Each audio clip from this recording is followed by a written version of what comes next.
ఉల్లిపాయల్లో ఇలా పెరుగు వేసి చూడండి. ఇంటిల్లిపాది ఇష్టంగా అయితే తినేస్తారు. ఈ రెసిపీని మార్నింగ్ బ్రేక్‌ఫాస్ట్‌కి గాను లేదా ఈవినింగ్ స్నాక్స్‌కి కూడా చేసి ఇవ్వచ్చు. పిల్లలు, పెద్దలు ఇష్టంగా అయితే తినేస్తారు. మరి ఉల్లిపాయల్లో పెరుగుతో రెసిపీ ఎలా ఏంటనేది మీకు చూస్తేనే కదా అర్థమవుతుంది. లేట్ ఎందుకింకా వీడియోలోకి వెళ్ళిపోదాం పదండి. ముందుగా ఉల్లిపాయలని ఈ విధంగా పొడుగ్గా కట్ చేసుకొని ఒక బౌల్లోకి అయితే వేసేసుకోవాలి. ఇలా ఈ విధంగా పొడుగ్గా కట్ చేసేసుకోవాలి చూడండి. ఇలా కట్ చేసేసుకొని వీటన్నిటి కూడాను ఒక బౌల్లోకి అయితే వేసేసుకొని ఈ విధంగా ఒకసారి చేత్తో ఇలా అనేసుకుందాము. అన్నీ పొడి పొడిగా విడివిడిగా అయిపోతాయి అన్నమాట. ఇలా అనేసుకున్న తర్వాత ఇక్కడ వచ్చేసి కప్పు కంటే కొంచెం తక్కువ అయితే పెరుగు తీసుకుంటున్నాను. ఇలా ఇందులోకి ఈ ఉల్లిపాయల్లోకి పెరుగు అయితే వేసుకోవాలి. ఇలా ఈ విధంగా పెరుగు అయితే వేసేసుకొని ఈ పెరుగు మొత్తం ఈ ఉల్లిపాయల్లో కలిసేలాగా కలిపేసుకుందాము. ఇలా ఇదంతా కూడాను కలిసేలాగా కలిపేసుకోవాలి. ఇలా బాగా కలిపేసుకున్న తర్వాత ఇప్పుడు ఇందులోకి ఇలా మొత్తం బాగా కలిసేలాగా మొత్తం కలిపేసుకున్న తర్వాత ఏ కప్పుతో తీసుకున్నామో పెరుగుని అదే కప్పుతో సూజీ రవ్వ, బొంబాయి రవ్వ అంటారు కదా, ఇలా సేమ్ పెరుగు ఎంత తీసుకున్నామో రవ్వను కూడా అంతైతే వేసుకోవాలి. సేమ్ అదే కప్పుతో హాఫ్ కప్పు బియ్యం పిండి, పొడి బియ్యం పిండిని కూడా వేసుకోవాలి. ఈ విధంగా ఇది వచ్చేసి మైదా పిండి ఒక పావు కప్పు. ఇప్పుడు ఇందులోకి చిన్నగా కట్ చేసుకున్న పచ్చిమిర్చిని కూడా వేసేసుకుందాము. అలాగే రుచికి సరిపడినంత ఉప్పు, అలాగే కొంచెం జీలకర్ర, ఇందులోకి చిన్నగా కట్ చేసి పెట్టుకున్న కొత్తిమీరని కూడా వేసుకోవాలి. ఈ విధంగా ఇలా కొత్తిమీర కూడా వేసేసుకున్న తర్వాత ఇంకా నీళ్ళు ఏమి వేయకుండా ముందుగా ఈ ఆనియన్ రవ్వ మొత్తం కలిసేలాగా కలిపేసుకోవాలి. ఇలా ఈ విధంగా ప్రెస్ చేసుకుంటూ కలిపేసుకోవాలి చూడండి. ఇలా పెరుగుతో ఆనియన్స్తో చాలా టేస్టీగా ఉంటుంది ఈ రెసిపీ. ఈవినింగ్ స్నాక్స్ లాగా పిల్లలకి చేసి ఇవ్వచ్చు. మార్నింగ్ బ్రేక్ఫాస్ట్ లాగా కూడా చేసుకోవచ్చు. ఇలా ఈ విధంగా బాగా చేత్తో బాగా కలిపేసుకోవాలి. ఇలా కలిపేసుకున్న తర్వాత ఇప్పుడు కొంచెం నీళ్ళు అయితే వేసుకుందాము. ఇలా బాగా ప్రెస్ చేసుకుంటూ కలుపుకోవడం వల్ల మనకు ఉల్లిపాయల నీరు అనేది కొంచెం బయటకు వస్తుంది కదా, సరిపోతుంది. కొంచెం నీళ్ళు అయితే వేసుకోవాలి, ఎక్కువ వేసుకోకూడదు.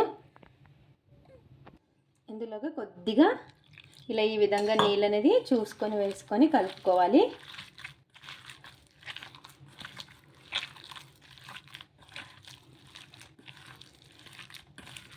ఇలా ఈ విధంగా బాగా ప్రెస్ చేసుకుంటూ కలుపుకోవడం వల్ల మనకి రవ్వ సాఫ్ట్గా అయిపోతుంది. ఇలా నీళ్ళు అనేది చూసుకొని కలుపుకోవాలి వేసుకొని. ఇలా ఈ విధంగా మనకు బ్యాటర్ వచ్చేసి ఈ విధంగా ఉండాలి అండి. మనకి నీళ్ళు అనేవి చూసుకొని వేసుకోవాలి. మీరు మొత్తం నీళ్ళ బదులు పెరుగైనా వేసుకోవచ్చు. ఇలా ఈ విధంగా కలిపేసుకున్న తర్వాత ఒక 10 నిమిషాలు అయితే రెస్ట్ అయితే ఇచ్చేద్దాము. మనకి ఈలోపు రవ్వ అనేది బాగా నానిపోతుంది. 10 నిమిషాల తర్వాత మిగతా ప్రాసెస్ అయితే చూసేద్దాం.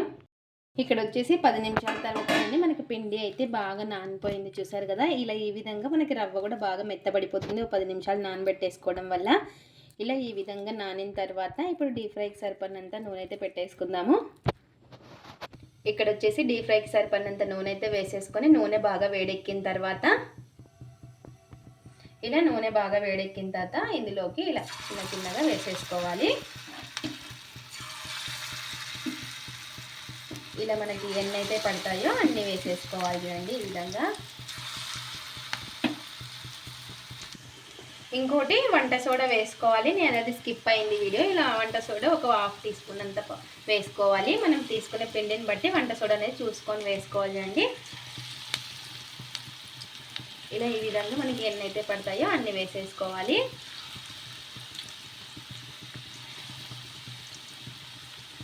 ఇలా వేసుకునేటప్పుడు మీడియం ఫ్లేమ్లో పెట్టేసుకొని అన్నీ వేసుకున్న తర్వాత హై ఫ్లేమ్లో పెట్టేసుకొని కాల్చుకోవడమే. ఒక సైడ్ కొంచెం కాలిన తర్వాత ఇంకో సైడ్ అయితే తిప్పేసుకుందాము. వంట సోడా వేసుకోవడం వల్ల కొంచెం మనకి మెత్తగా ఉంటాయి, చాలా టేస్టీగా కూడా ఉంటాయి. ఇలా ఈ విధంగా బాగా కాలిన తర్వాత ఇంకా రెండు వైపులా బాగా కాల్చుకోవడమే. ఇలా ఈ విధంగా అన్నీ కూడాను బాగా కలర్ చేంజ్ అయ్యే వరకు తిప్పేసుకొని మధ్య మధ్యలో కలుపుకుంటూ ఉండాలి. ఇలా అన్నీ బాగా కాలిన తర్వాత ఇంకా తీసేసుకోవడమే. ఫ్రై అయిన తర్వాత కొంచెం గోల్డెన్ కలర్ వచ్చే వరకు ఫ్రై చేసేసుకోవాలి.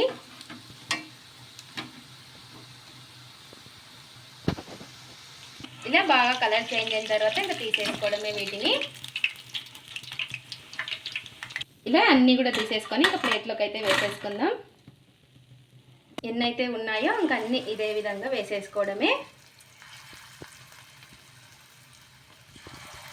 ఇలా అన్నీ కూడా తీసేసుకుందాము. ఫ్రై అయిపోయాయి. ఇంకా చూసారు కదా మనకు ఆయిల్ కూడా అస్సలు పీల్చదు ఈ రెసిపీ వచ్చేసి.